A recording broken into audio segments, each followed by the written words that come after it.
Assalamualaikum warahmatullahi wabarakatuh. Kembali lagi dengan saya Mirza Aulia Fatona, NPM 72021292 dari kelas perpajakan C, Fakultas Ekonomi Bisnis Universitas Indonesia. Di sini saya akan mempresentasikan hasil resumen saya, yaitu terkait pajak penghasilan umum. Baik, yang pertama, langsung saja saya akan membacakan definisi dari pajak penghasilan.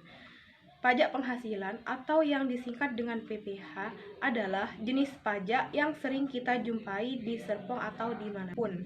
Pengenaan tarif PPH berkaitan dengan suatu penghasilan, baik yang diperoleh oleh perorangan ataupun suatu badan. Tentu, sebagai wajib pajak, kita perlu mengetahui lebih mendalam terkait tentang pajak penghasilan atau PPH. Pemahaman tentang pajak akan membantu Anda dalam melaksanakan tanggung jawab pajak dengan tepat. Baik, selanjutnya subjek pajak penghasilan.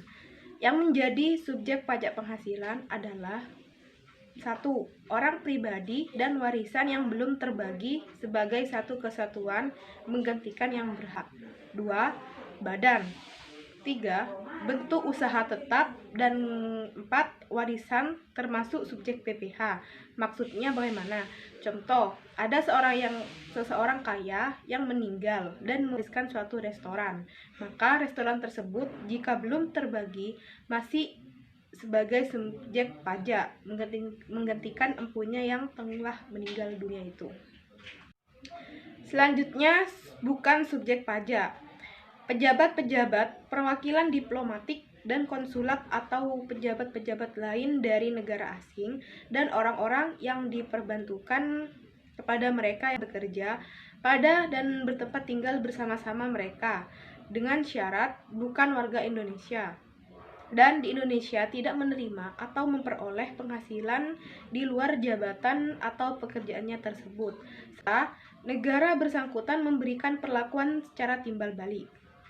Organisasi-organisasi internasional dengan syarat Indonesia menjadi anggota organisasi tersebut dan tidak menjalankan usaha atau kegiatan lain untuk memperoleh penghasilan dari Indonesia selain memberikan pinjaman kepada pemerintah yang mana dananya berasal dari iuran para anggota itu sendiri. Dan pejabat-pejabat perwakilan organisasi internasional dengan syarat bukan warga negara Indonesia dan tidak menjalankan usaha, kegiatan, ataupun pekerjaan lain untuk memperoleh penghasilan dari negara Indonesia. Selanjutnya yaitu poin penting PP nomor 46 tahun 2013 yang harus dipahami oleh pemilik usaha. Peraturan Pemerintah Nomor 46 Tahun 2013 memuat tentang diberlakukannya tarif PPH final 1%, yang mana ditujukan kepada wajib pajak pribadi dan badan yang memiliki penghasilan dengan omset di bawah 4,8 miliar dalam 1 tahun. Pungutan atas pajak tersebut diatur dalam PP Nomor 46 Tahun 2013, sehingga penting bagi Anda pemilik usaha untuk memahami peraturan tersebut. Dalam peraturan pemerintah atau PP nomor 46 tahun 2013 tersebut dipaparkan poin-poin sebagai berikut. 1. Besar penghasilan wajib pajak yang diperoleh dari usaha memiliki peredaran bruto di bawah 4,8 miliar dalam 1 tahun pajak. Kedua, omset atau peredaran bruto yang dimaksud merupakan jumlah peredaran bruto semua gerai, outlet maupun counter atau semacamnya baik itu di pusat ataupun cabang. Ketiga, ketentuan pembayaran pajak terutang harus dibayar sebesar 1% dari jumlah peredaran bruto. Melalui peraturan tersebut, bentuk-bentuk usaha dagang dan jasa seperti kios, toko, los kelontong, warung makan, salon, dan sebagainya harus disetorkan pajak atas penghasilan yang diperoleh dari penjualan tersebut. Selanjutnya yaitu subjek pajak, non-subjek pajak, dan non-objek pajak. Dalam PP nomor 46 tahun 2013. 1. Berdasarkan peraturan pemerintah nomor 46 tahun 2013, yang dimaksud subjek pajak adalah orang pribadi dan badan yang menerima penghasilan dari usaha dengan peredaran bruto di bawah 4,8 miliar dalam 1 tahun pajak. Wajib pajak mengikuti jangka waktu 1 tahun pajak sesuai dengan kalender kecuali jika wajib pajak tersebut menggunakan tahun buku lain yang berbeda dengan tahun kalender. 2. Sementara yang dimaksud sebagai non-subjek pajak dalam Peraturan Pemerintah Nomor 46 Tahun 2013 adalah orang pribadi yang menjalankan aktivitas perdagangan atau jasa yang menggunakan sarana bongkar pasang serta memanfaatkan tempat umum. Aktivitas perdagangan atau jasa yang dimaksud termasuk pedagang asongan, pedagang keliling, warung tenda kaki lima, dan lain sebagainya. 3. Non-subjek pajak lainnya adalah badan yang belum beroperasi secara komersial atau beroperasi dalam jangka waktu 1 tahun setelah beroperasi komersial, tapi telah menerima peredaran bruto lebih dari 4,8 miliar. Kedua kategori non-subjek pajak tersebut, baik orang pribadi ataupun badan yang telah dijelaskan wajib menjalankan ketentuan perpajakan sesuai dengan Undang-Undang KUP maupun Undang-Undang PP 2013, meskipun memiliki usaha dengan peredaran bruto di bawah 4,8 miliar.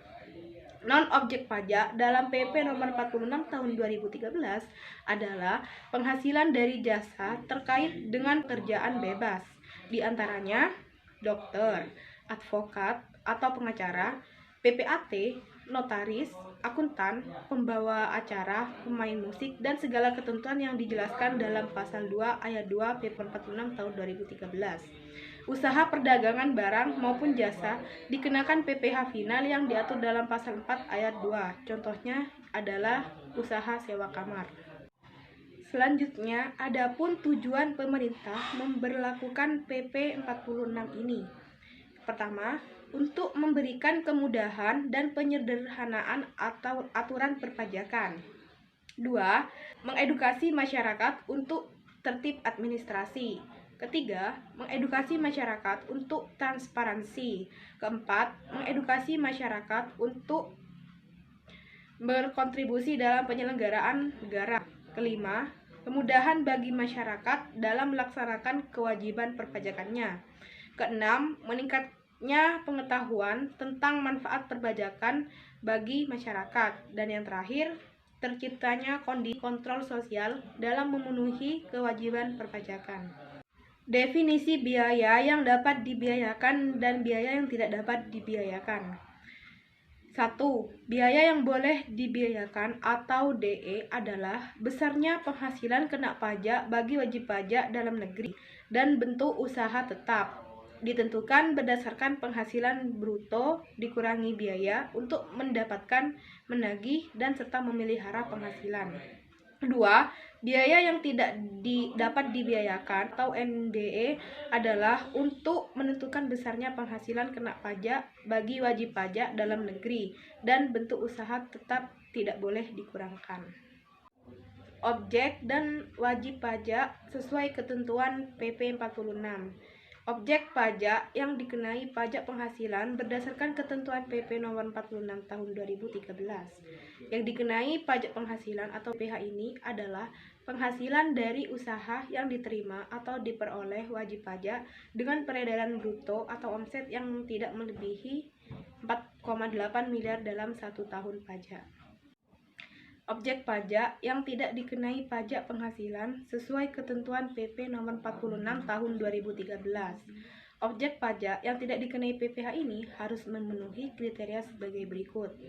Penghasilan dan jasa sehubungan dengan pekerjaan bebas seperti misalnya dokter, advokat, pengacara, akuntan, notaris, PPAT, arsitek, pemain musik, pembawa acara, dan sebagaimana yang diuraikan dalam penjelasan PP tersebut. Dan penghasilan dari usaha yang dikenai PPh final Pasal 4 Ayat 2 seperti misalnya sewa kamar kos, sewa rumah, jasa konstruksi perencanaan, pelaksanaan dan pengawasan, PPh usaha migas, lain sebagainya yang diatur berdasarkan peraturan pemerintah tersendiri. Baik, sekian mungkin hanya itu saja penjelasan dari saya. Kurang lebihnya mohon maaf. Wassalamualaikum warahmatullahi wabarakatuh.